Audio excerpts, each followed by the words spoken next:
Nah, teman-teman, ini anggrek doritis saya yang sudah disterilkan, akarnya sudah banyak dan mau saya tanam di pot. Nah, jadi ini ya medianya, ada arang, ada pakis chips sedikit, lalu saya kasih sabut kelapa sedikit, dan medianya saya nggak bikin banyak, supaya nanti anggreknya ditangkringkan, terus akarnya bermenjalar-jalar di dalam pot, di luar pot. Nah, seperti ini ditangkringkan saja, ditunggu akarnya menjalar di dalam pot dan juga di luar pot. Nah, ini anggreknya yang saya sterilkan. Lalu akarnya sudah banyak dan juga tunasnya udah agak besar. Ini mah langsung saya tanam saja karena akarnya udah agak gondrong. Jadi nanti tunasnya akan kembali lagi nanti normal. Saya mau tempel saja. Nah, kalau yang ini akarnya juga sudah gondrong, tunasnya udah agak besar, meskipun batangnya gundul, juga akan saya tempel. Nah, jadi ini teman-teman si tanduk rusanya yang saya tempel di pohon pakis. Nah, ini anggreknya tadi sih, anggrek yang habis disterilkan ini akarnya saya selipin aja ke tanduk rusa supaya dia cepet kuat.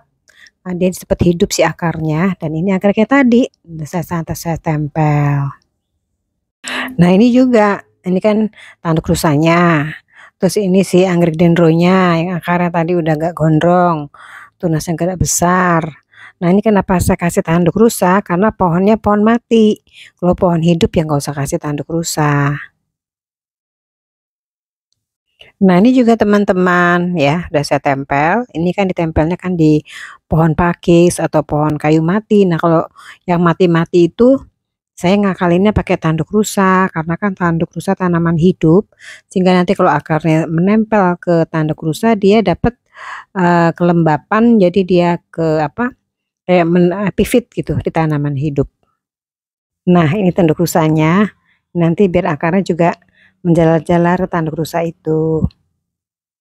Nah, ini yang tadi disterilkan, yang digantung terbalik, jadi tunasnya ngadepnya dia belum normal, tapi akan agak panjang memang sengaja karena saya kan kalaupun ditanam di pohon mati nanti dia akarnya itu kan dia udah nggak terlalu sulit untuk mengadaptasi ke tanaman mati. Nah, ini akarnya banyak, tunasnya juga nanti kembali normal. Nah, bedanya kalau yang di tanaman hidup, akarnya sedikit saya langsung tempel nggak masalah. Akarnya sedikit nanti begitu dia nempel ke pohon hidup dia langsung gigit akarnya, kuat dia langsung pohonnya langsung seger. Tapi kalau pohon kayu mati akarnya agak panjang dulu. Ini ya, tunas mudanya jangan lupa di depan, jangan terbalik. Lalu akarnya bedanya saya panjangkan karena ini kan pohonnya pohon mati. Nanti juga bisa menjalari tanduk rusa. Nah, kalau yang di tanaman hidup akarnya cuma sedikit pun saya berani. Nanti begitu dia tumbuh langsung kuat ya, langsung gigit akarnya. Nah, ini contohnya, ini kan pohon hidup. Ini kebetulan akarnya udah gondrong, udah panjang. Ini tunas mudanya. Dia gampang kalau udah nempel ke pohon hidup dia langsung gigit dan dia tanamannya langsung seger. Nanti tergantikan dengan tunas-tunas muda yang baru, tanamannya jadi pulih kembali, seger, daun-daunnya hijau. Meskipun awalnya tuh mungkin habis disterilkan kan kisut-kisut gitu, batangnya jelek gitu ya. Tapi kalau begitu akarnya udah bagus, apalagi udah gigit, ya udah aman, udah pulih. Nih contoh ini kan kebetulan akarnya udah gondrong ya. Pasti tanamannya nanti akan cepet besarnya gitu. Daun-daunnya akan tergantikan daun-daun baru, tunas-tunas baru. Ini masih yang batang-batang yang lama yang habis sterilkan kisut-kisut ya. Malah ada daun kuning-kuningnya, nggak apa-apa nanti rontok-rontok semua ganti tunas-tunas baru, daun-daun baru.